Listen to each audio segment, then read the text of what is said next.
अस्सलामुअलैकुम dear students. इस video में हम first year physics chapter number 6 के न्यूमेरिकल प्रॉब्लम्स को सॉल्व करेंगे। चैप्टर नंबर 6 के टोटल 8 न्यूमेरिकल्स हैं और इन न्यूमेरिकल्स में इस्तेमाल होने वाले फार्मूलाज़ की लिस्ट मैंने आपके लिए यहाँ पर वाइट बोर्ड पर बना दी है। पहले आप इन फार्मूलाज़ को अच्छे तरीके से ज़ुबानी याद कीजिए, क्योंकि आप लोग जानते हैं कि न्यूमेरिकल्स को सॉल्व करने के लिए चैप्टर के कॉन्सेप्ट्स क्लियर होने के साथ-साथ फार्मूलाज़ का याद होना भी बहुत ज़रूरी है। तो आइए पहले इन न्यूमेरिकल्स में इस्तेमाल होने वाले फार्मूलाज़ को देखते हैं और उसके बाद फिर हम न्यूमेरिकल्स को स्टेप बाय स्टेप सॉल्व करेंगे। तो पहला फार्मूला हमारे पास है बॉयल्स लॉ। बॉयल्स लॉ का फार्मूला आप जानते हैं, P1 V1 is equal to P2 V2, और इसकी डेफिनेशन भी आप जानते हैं कि at constant temperature the product of pressure and volume of gas remains constant. तो ये फार्मूला न्यूमेरिकल नंबर 1 में यूज़ होगा।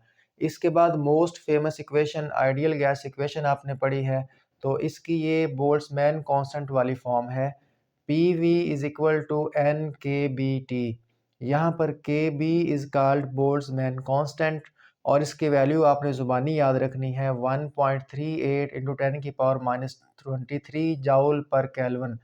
तो ये वैल्यू आपको वो न्यूमेरिकल्स के डाटा के अंदर नहीं देगा, चूँकि ये कांस्टेंट है तो ये आपको ज़ुबानी आनी चाहिए और ये वैल्यू MCQs के लिए भी अहम है। तो ये फार्मूला न्यूमेरिकल नंबर 2 में यूज़ होगा। इसके बाद फर्स्ट लॉ ऑफ थर्मोडायनेमिक्स आपने पढ़ा है, Q is equal to delta U plus W। Q यहाँ पर हीट है, डेल्टा U इंटरनल एनर्जी और W जो है वो वर्क को शो करता है। तो ये छोटा सा फार्मूला न्यूमेरिकल नंबर 3 में यूज़ होगा। इसके बाद हमारे पास efficiency of Carnot engine. Carnot engine वाला topic most important long question है, अच्छे से प्रिपेयर कीजिएगा। एफिशिएंसी का फॉर्मूला होता है 1-T2/T1 और एफिशिएंसी होती है आउटपुट ओवर इनपुट। आउटपुट में हमारे पास वर्क होता है और इनपुट में हमारे पास हीट सप्लाइड होती है, जिसको Q1 से शो करते हैं। देन हमारे पास टॉपिक है रेफ्रिजरेटर वाला, तो उसमें हमारे पास फार्मूला है कोएफिशिएंट ऑफ परफॉर्मेंस का, वो QC/W होता है। QC यहाँ पर हीट है कोल्ड रिजर्वायर की और W हमारे पास वर्क है, जबकि W वर्क हमारे पास होता है QH-QC, यानी हॉट रिजर्वायर की हीट माइनस कोल्ड रिजर्वायर की हीट, इन दोनों को माइनस करने से हमारे पास वर्क आता है। तो ये वाले फार्मूलाज न्यूमेरिकल नंबर 5 में यूज़ होंगे और ये कार्नोट इंजन की एफिशिएंसी के फार्मूलाज हमारे पास न्यूमेरिकल नंबर 4 में इस्तेमाल होंगे। इसके बाद हमारे पास चेंज इन एंट्रोपी का फार्मूला होता है change in heat over temperature, और डेल्टा Q होता है NLF। LF हमारे पास लेटेंट हीट ऑफ फ्यूज़न होती है। तो ये दोनों फार्मूलाज हमारे पास न्यूमेरिकल नंबर 6 में इस्तेमाल होंगे।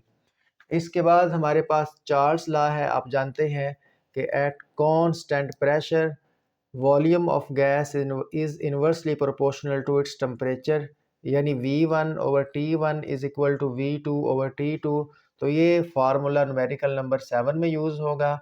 और देन लास्ट हमारे पास लुसाक लॉ है, P1/T1 is equal to P2/T2। तो ये फार्मूला हमारे पास न्यूमेरिकल नंबर 8 में यूज़ होगा। तो चैप्टर नंबर 6 के टोटल 8 न्यूमेरिकल्स हैं। हर न्यूमेरिकल्स में इस्तेमाल होने वाले फार्मूलाज़ की लिस्ट आपके पास मौजूद है। इन फार्मूलाज़ को पहले आप लिख लीजिए, अच्छे से याद कर लीजिए या फिर इनका स्क्रीनशॉट ले लीजिए।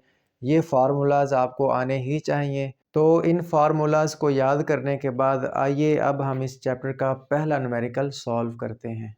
तो स्टूडेंट्स, हमारे पास न्यूमेरिकल प्रॉब्लम 6.1 की स्टेटमेंट है। लिखता है a gas occupies 6.0 litre of volume. एक गैस का वॉल्यूम 6.0 लीटर दिया गया है at a pressure of 12 atm, और उस गैस का प्रेशर 12 atm है। आगे पूछता है what will be the volume of gas, यानी गैस का वॉल्यूम क्या होगा। तो एक वॉल्यूम उसने दे दिया है, दूसरा वॉल्यूम वो पूछ रहा है if the pressure is increased by 2 atm। अगर हम प्रेशर को 2 atm मज़ीद बढ़ा दें, यानी पहले प्रेशर 12 atm था, अगर मज़ीद 2 बढ़ाएंगे तो वो 14 atm हो जाएगा। Assuming that the temperature remains constant, temperature को आपने कांस्टेंट रखना है।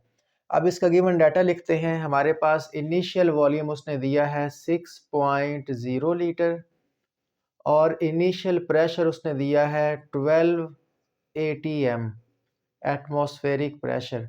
तो इनिशियल वॉल्यूम को P1 से शो कर लें, इनिशियल प्रेशर को P1 से शो कर लें। अब कहता है what will be the volume, तो वॉल्यूम क्या होगा, तो मतलब फाइनल वॉल्यूम हमने V2 मालूम करना है, फाइंड करना है, तो इसको हमने टू फाइंड वाले पोर्शन में लिख लिया।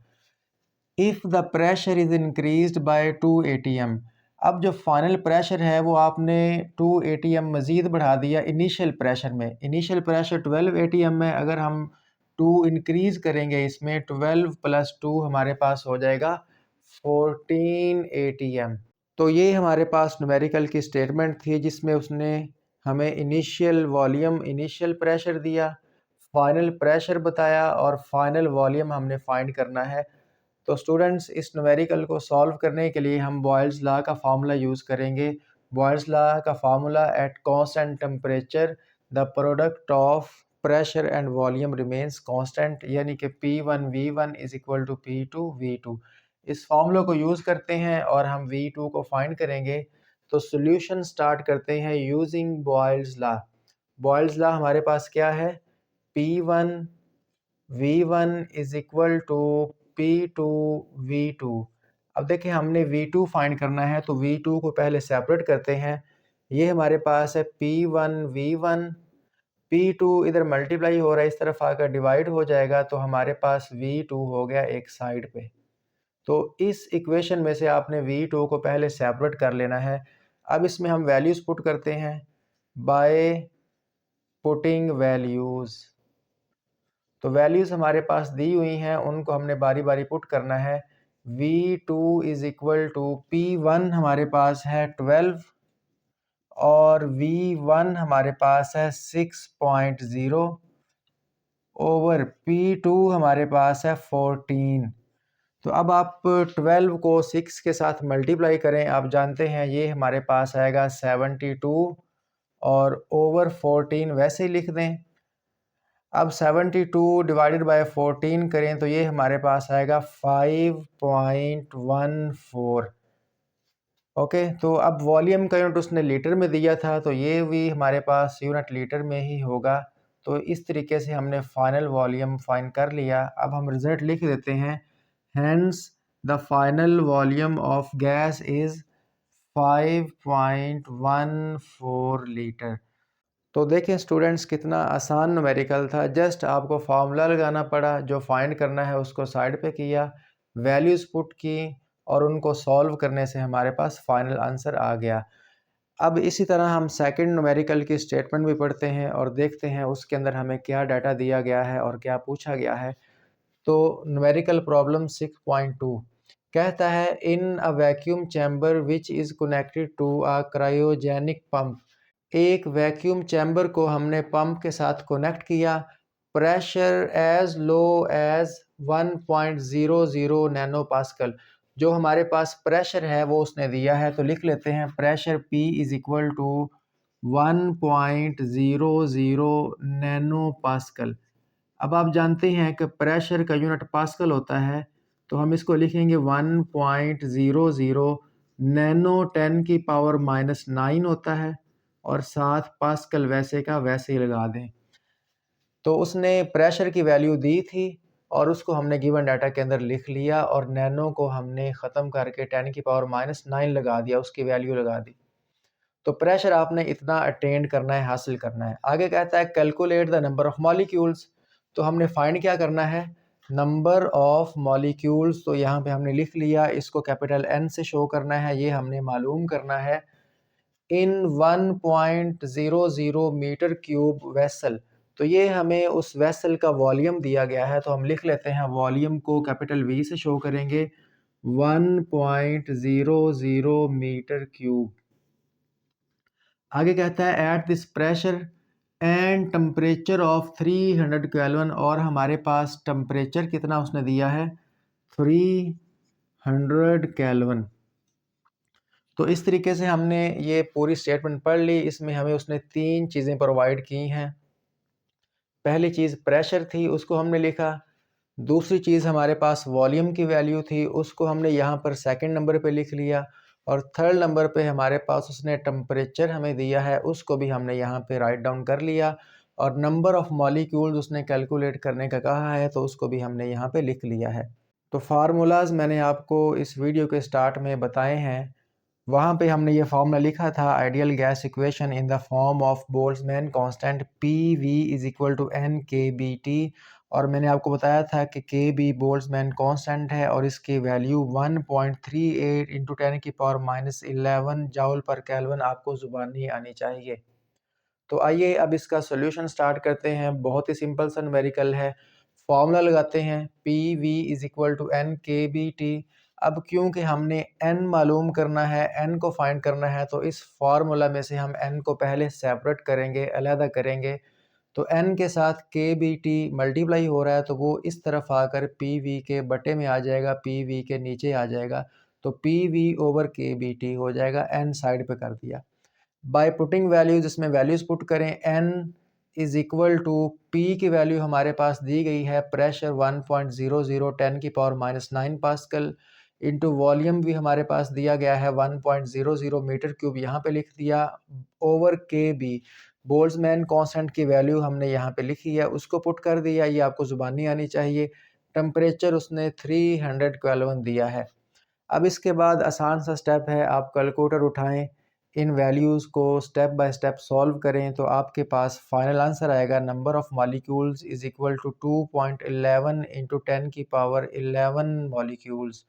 तो ये हमारे पास है फाइनल आंसर। उम्मीद करता हूँ ये न्यूमेरिकल्स आपको अच्छे से समझ आ गए होंगे। तो स्टूडेंट्स, जब भी आप पेपर में सॉल्व करें, कोशिश करें कि 5 हेडिंग ज़रूर दें। गिवन डाटा की जो आपने फाइंड करना है उसकी हेडिंग दें, फार्मूला जो यूज़ करना है उसको अलग से आप लिखें, और उसके बाद आप प्रॉपर उसका सॉल्यूशन सॉल्व करें, और लास्ट पे आप लोग रिज़ल्ट लिखें। तो ये हेडिंग्स, 5 हेडिंग्स आपके पेपर की प्रेजेंटेशन को बेहतर करती हैं। जो भी टॉपर स्टूडेंट होते हैं वो इन 5 हेडिंग्स को ज़रूर देते हैं। बाकी एवरेज स्टूडेंट्स जो होते हैं वो 3 हेडिंग्स देते हैं, गिवन डाटा, टू फाइंड और जस्ट सॉल्यूशन। तो आइए अब हम न्यूमेरिकल नंबर 3 को भी इसी तरीके से सॉल्व करते हैं।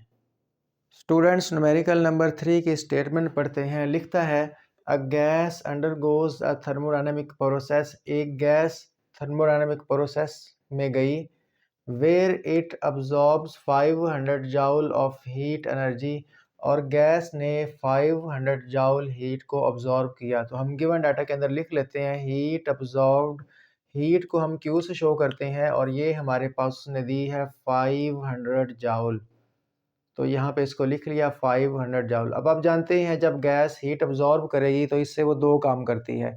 एक तो गैस की इंटरनल एनर्जी इंक्रीज़ हो जाती है, प्लस गैस जो है वो सिस्टम के ऊपर वर्क भी करती है, यानी हीट जो है वो दो कामों में यूज़ होती है।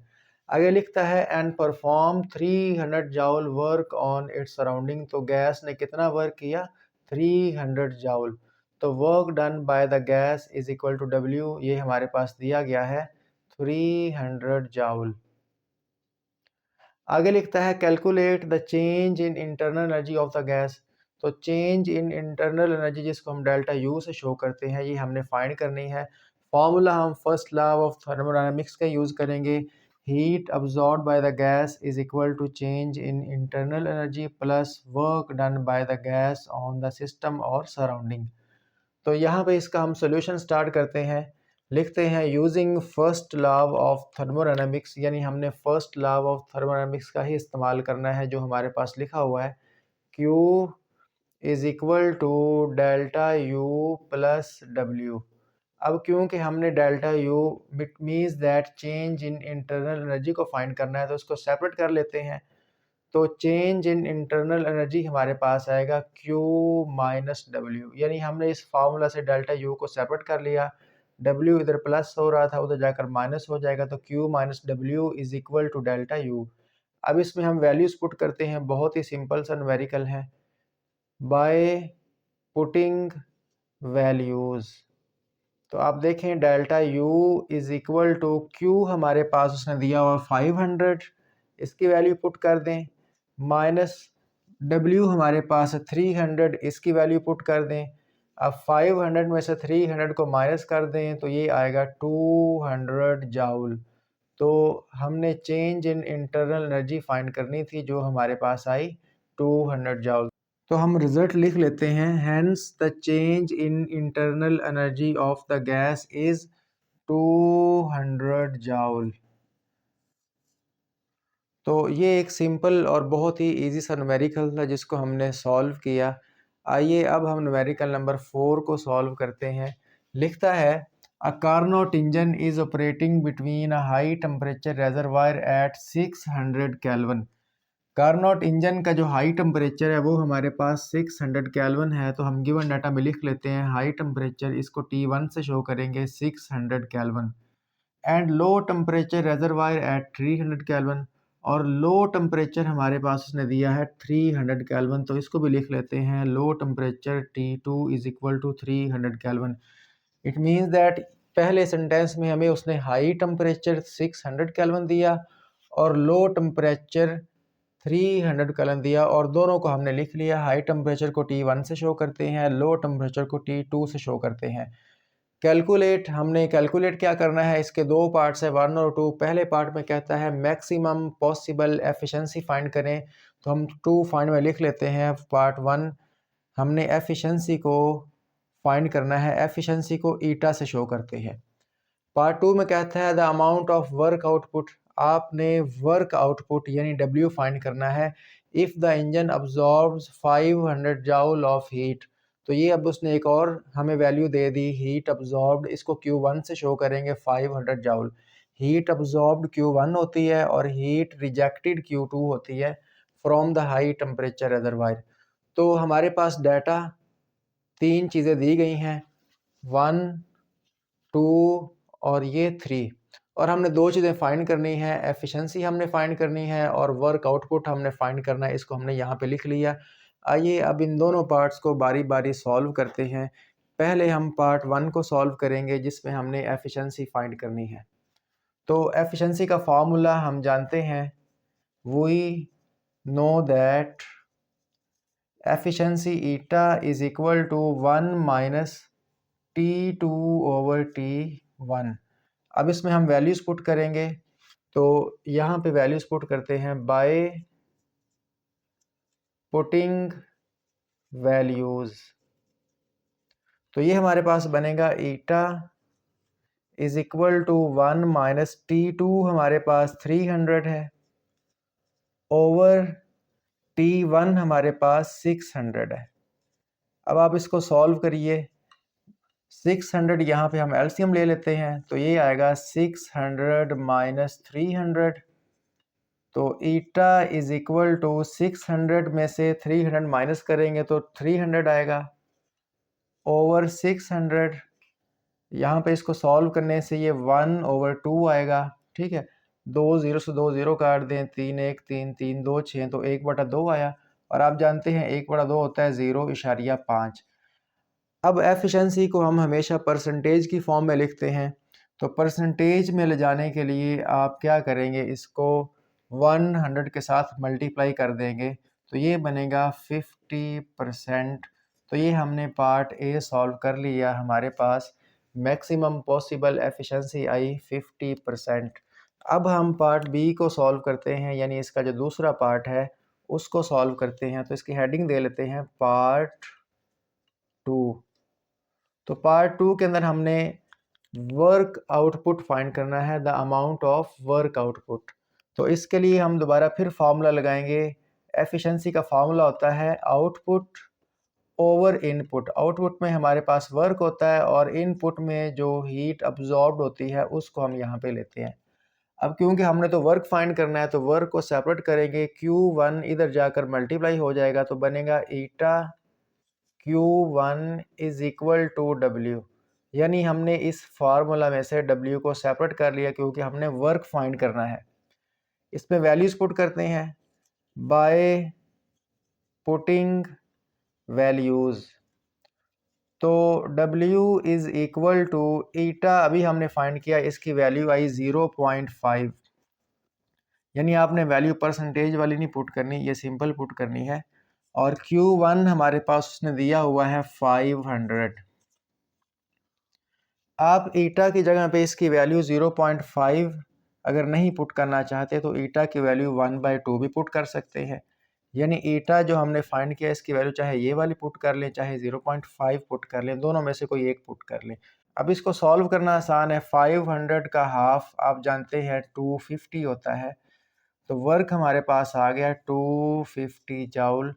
तो हमने इसके दोनों पार्ट सॉल्व कर लिए। पहले पार्ट में हमने एफिशिएंसी कैलकुलेट की जो 50% आई, और दूसरे पार्ट में हमने ये 2 से 3 स्टेप्स के अंदर वर्क फाइंड किया, 250 जूल आया। तो स्टूडेंट्स, मैं उम्मीद करता हूँ कि आपको ये दोनों न्यूमेरिकल्स अच्छे से समझ आ गए होंगे। आइए अब हम न्यूमेरिकल नंबर 5 को सॉल्व करते हैं। तो स्टूडेंट्स, अब हम न्यूमेरिकल नंबर 5 की स्टेटमेंट पढ़ते हैं। लिखता है अ refrigerator extracts 1200 joule of heat from cold reservoir. एक रेफ्रिजरेटर हीट इकट्ठी कर रहा है कोल्ड रेजरवायर से और इसकी वैल्यू है 1200 जूल। तो हम गिवन डाटा में लिखते हैं हीट एक्सट्रैक्टेड, हीट को Q से शो करेंगे और इसके साथ हमने छोटा सा C लगाया है क्योंकि हीट एक्सट्रैक्ट की है कोल्ड रेजरवायर में से, और इसकी वैल्यू हम लिख लेते हैं 1200 जूल। इसके बाद कहता है and release 1800 joule of heat, और जो हीट रिलीज हुई है इसको हम हीट रिलीज कहते हैं, हीट को Q से शो करेंगे, वो हमारे पास 1800 जूल है। और हीट रिलीज किस में हुई? टू हॉट रेजरवायर में, इसलिए हमने Q के साथ H लगा दिया। यानी कि हीट एक्सट्रैक्ट हो रही है कोल्ड रेजरवायर में, तो इसलिए हीट को Q से और साथ C लगा दिया कोल्ड रेजरवायर के लिए। और हीट रिलीज हो रही है हॉट रेजरवायर में, तो हीट रिलीज 1800 जूल है, इसके साथ QH लगा दिया, H हॉट रेजरवायर के लिए, C कोल्ड रेजरवायर के लिए। ड्यूरिंग ईच साइकिल, यानी हर साइकिल के अंदर। आगे कहता है कैलकुलेट, इसके दो पार्ट्स बने हुए हैं 1 और 2। 1 पार्ट में आपने कैलकुलेट करना है वर्क इनपुट रिक्वायर्ड पर साइकिल। तो हमने फाइंड क्या करना है पार्ट 1 के अंदर? Work input. तो वर्क इनपुट लिख लेते हैं, इसको W से शो करते हैं, ये हमने यहाँ पे फाइंड करना है।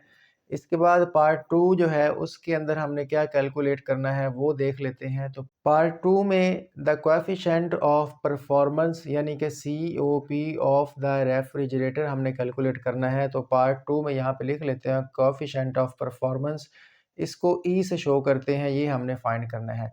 आइए अब बारी बारी पार्ट 1 और पार्ट 2 को हम सॉल्व करते हैं। पार्ट 1 में हमने वर्क इनपुट फाइंड करना है।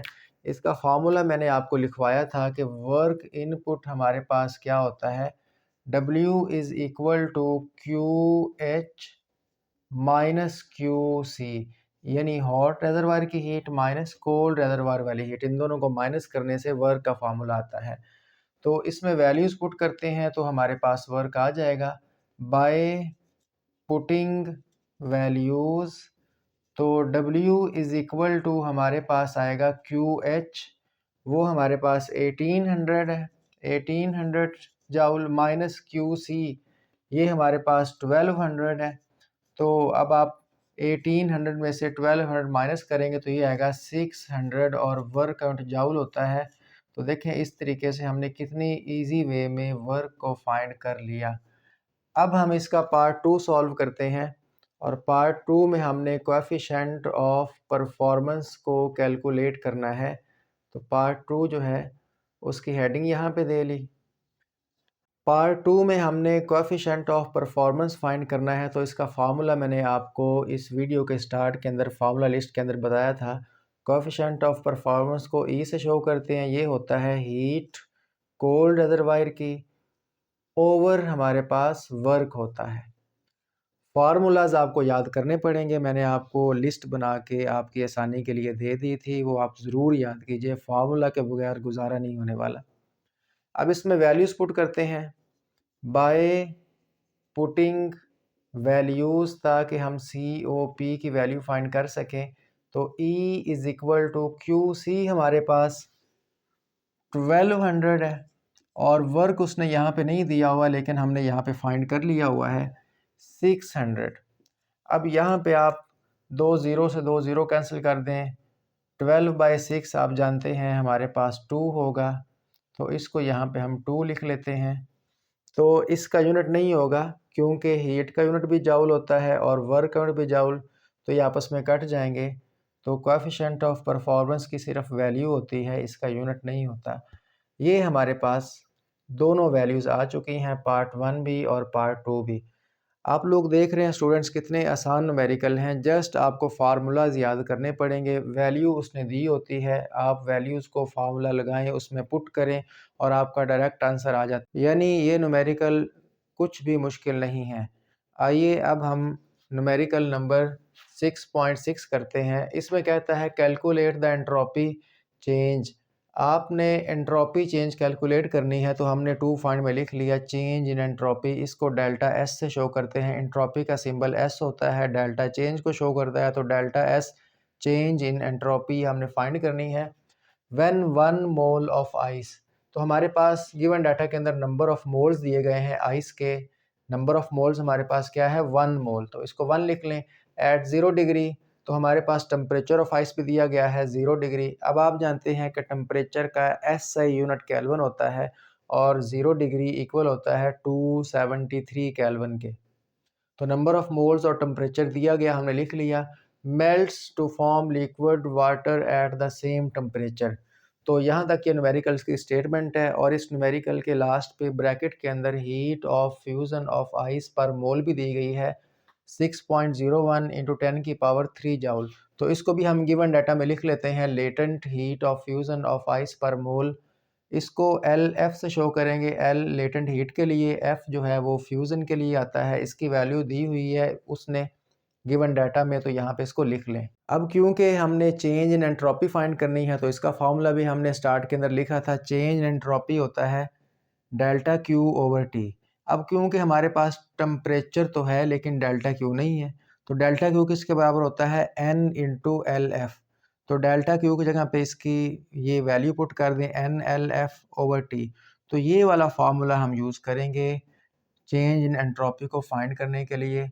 तो आप इसका सोल्यूशन देखिए यूजिंग फार्मूला। इस फार्मूला को मैंने वहाँ पे एज इट इज़ लिख लिया।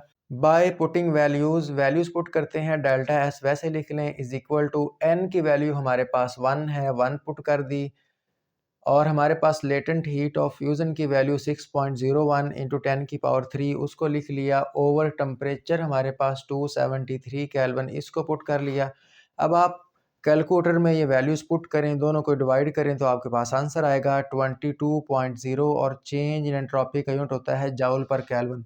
क्योंकि ऊपर हमारे पास लेटेंट हीट है, इसका यूनिट जाउल है, और नीचे हमारे पास टेम्परेचर का यूनिट केल्विन है, तो इसका यूनिट बनेगा जाउल पर केल्विन। तो आप यहाँ पे इसका रिजल्ट लिख दें, hence the change in entropy of ice is 22.0 joule पर केल्विन। तो ये थे हमारे पास न्यूमेरिकल नंबर 5 और न्यूमेरिकल नंबर 6।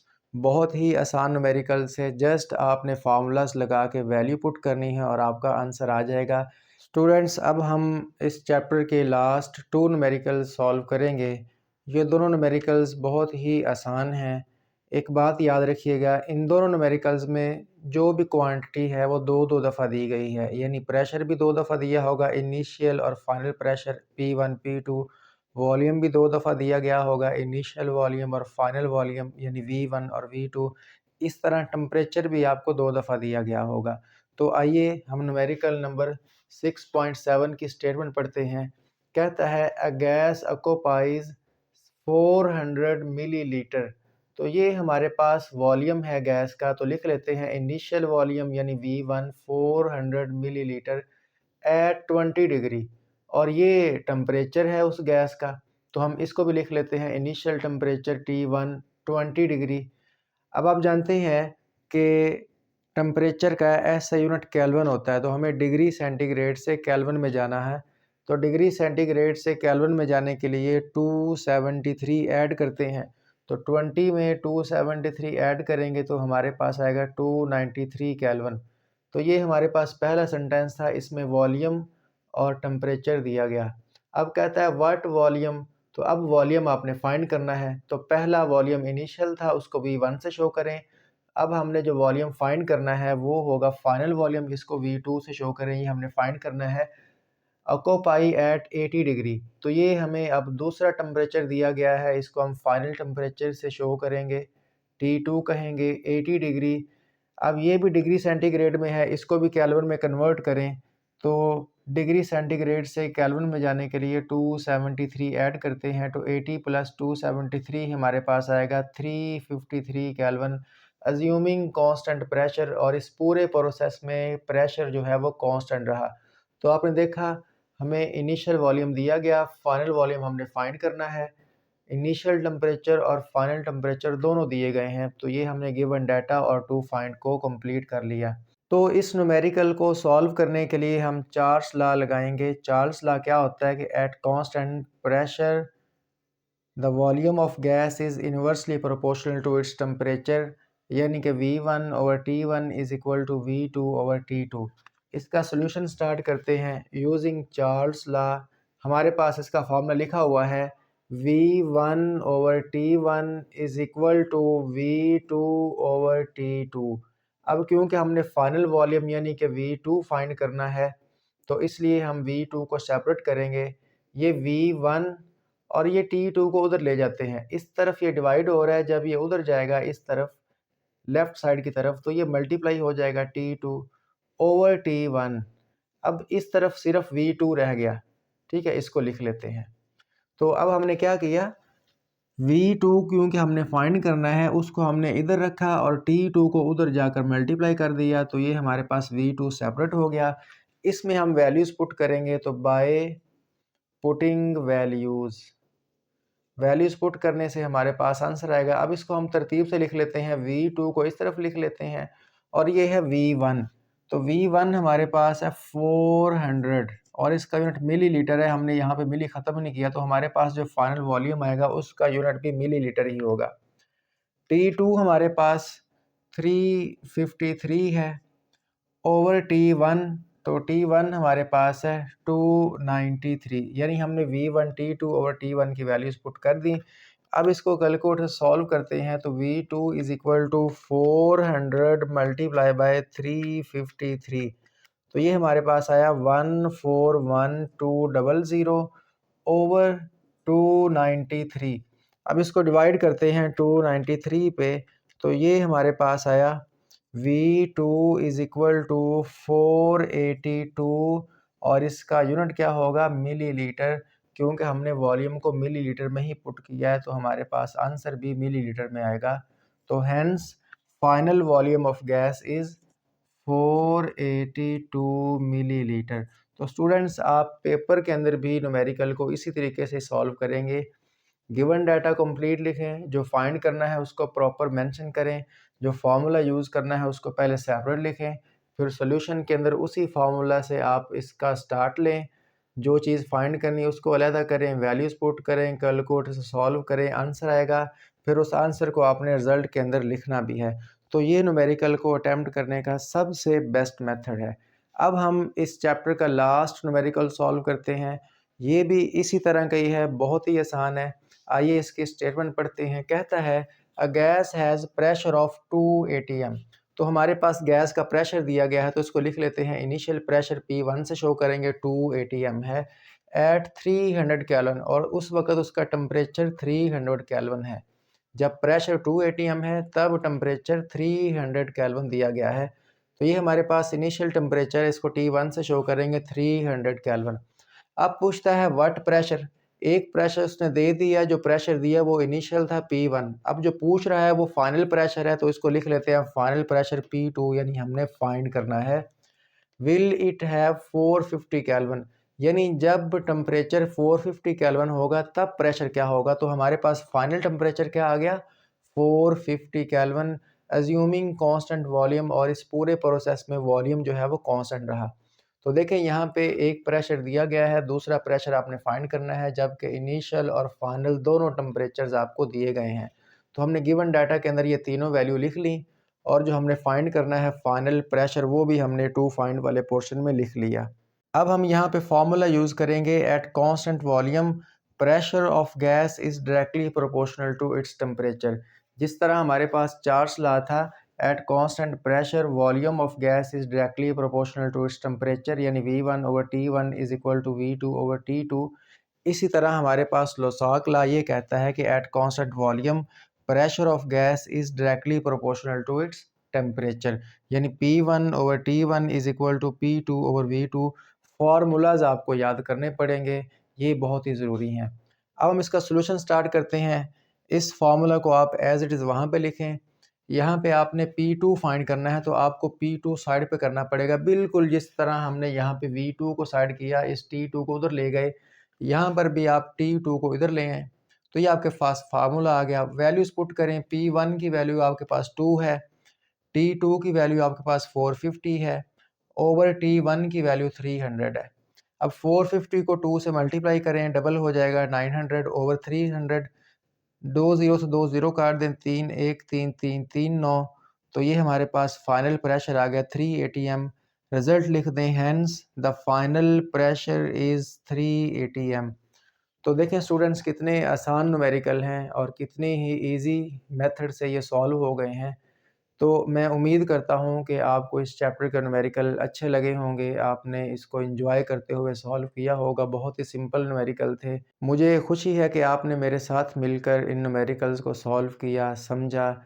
इसी तरह पढ़ते रहिए, मेहनत करते रहिए। मिलते हैं नेक्स्ट वीडियो में, तब तक के लिए अल्लाह हाफ़िज़।